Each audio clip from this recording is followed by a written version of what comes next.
Hello, this is Jessica McKay, and I wanted to give you a short tutorial on how you can connect with deceased loved ones. I really believe that when we die, it's not the end. And the reason I believe this is not because I've read that in books or other people believe it and it seems like a nice thing to believe.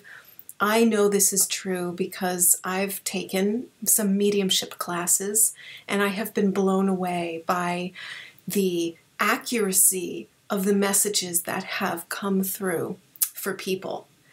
And I'm going to just share with you some really great ways that you can connect. If there's someone who has passed that you miss and you love, you can absolutely be with them and sit in their energy and just sit with them. It does take practice to get a specific message, and that's usually because we are trying so hard to get a message that it's almost like we're trying so hard that we can't hear anything.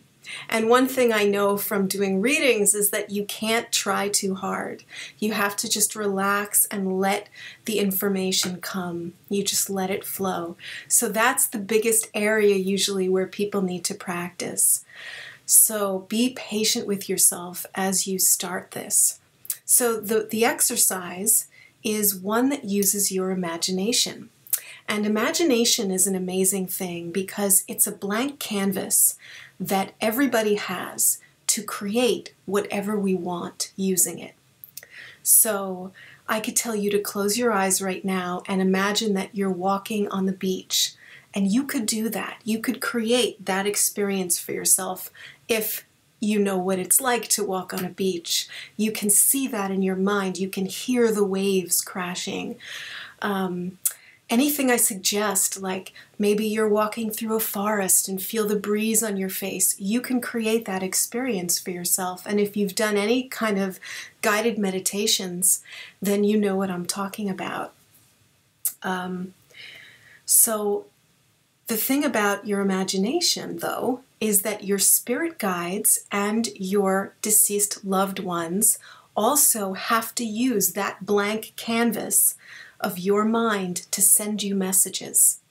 So the only difference is that they're giving you the message, you're not making it up.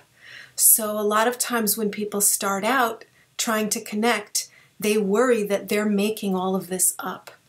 So don't worry about that.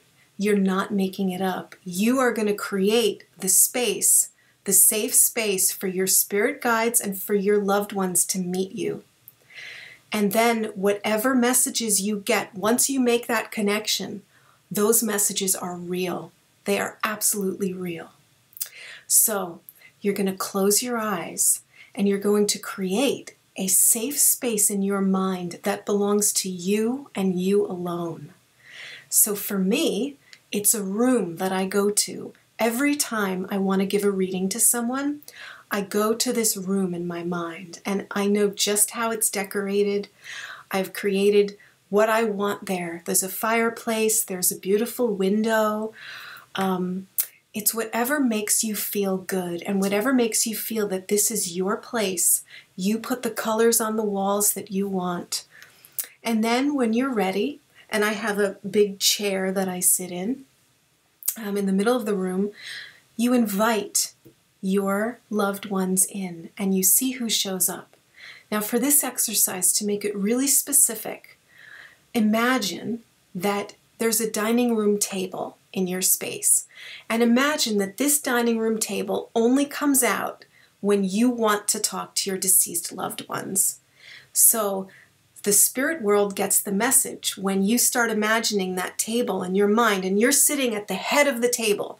You put yourself at the head of the table and you call your deceased loved ones in and you see who shows up at the table. And just see what happens. No pressure. Don't apply too much expectation onto this. Just see who comes. And you might be really surprised. If you feel like nothing's happening, don't get discouraged. just keep going to this place and having the intention for your loved ones to join you there. So that is the first exercise. A fun way to practice with this is to practice getting a message with a friend. So find somebody in your life who trusts you to practice getting a message from their deceased loved ones. So what you'll do is you'll go to that room in your mind and you will put your friend at the head of the table and ask their loved ones to come and take a seat at the table. And you can just say, anyone related to my friend who has a message for her, please come to the table. And you should start seeing people immediately. And like I said, if you feel like it's not happening, that's okay. Just give yourself space to practice with this.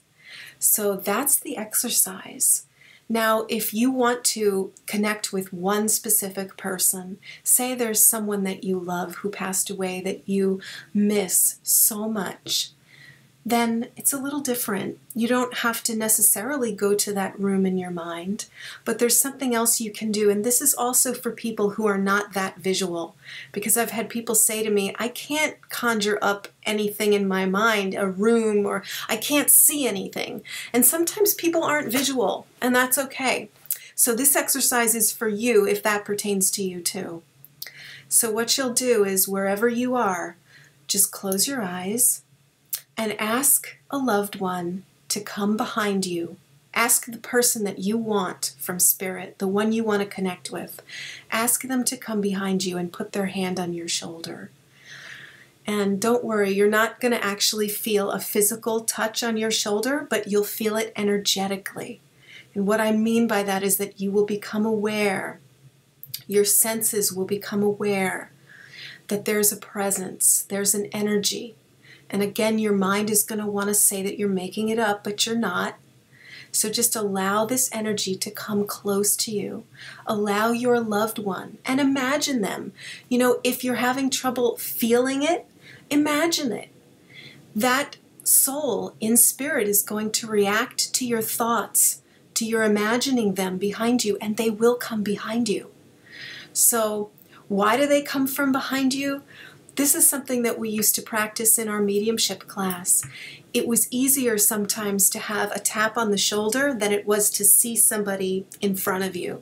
So this just allows for more flexibility. If you're trying too hard, you want to allow Spirit to just gently occupy the same space that you're in and almost feel like you're putting on a blanket of what it was like to be that person. What was it like to be my mother, my grandmother? And imagine them, just imagine them behind you, and then ask them if they have any messages for you. Sit with them. And if you're not trying too hard to get anything, because this isn't about trying, mediumship and doing readings, it's about allowing. It's not about trying, it's about allowing it in. So it's a subtle difference. Allow yourself to be open. That's all you're doing. This is not about your mind trying to get an answer to a question. This is about allowing it to reveal itself to you. So that's another thing to practice. So I hope that you have fun with these exercises. Please let me know how it goes.